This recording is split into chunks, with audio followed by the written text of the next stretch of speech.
Okay, Hyundai Accent. This is a 2013, but any of the RB models should apply. Um, just finished replacing the Serpentine belt, but capturing a quick summary.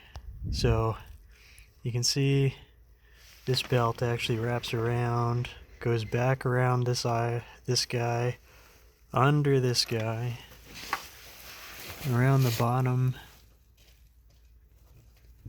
and back up over here. So what I did, start by loosening this guy just enough that this block can pivot.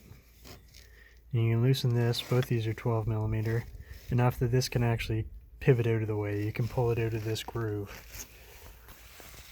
Then taking a 14 millimeter, there is a bolt on the bottom of your alternator right here. And as I was loosening that off, the beautiful thing was the whole alternator just pivoted back out of the way. So it made the whole process really easy.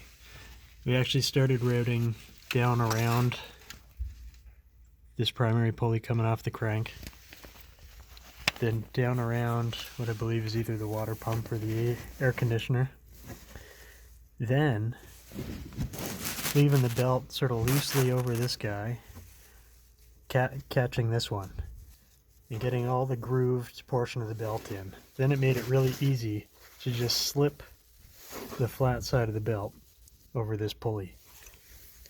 And then we could loosen this off the rest of the way, get it back in the groove, start tensioning it.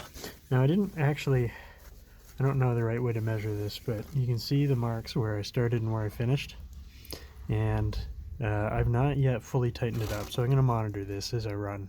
And if this starts to slack, I'll finish tightening it back up to match the original position, but we're about 5 full threads out right now. But that's it. Try to make it quick, painless, about 2.5 minutes, how to replace it. Hope that helps.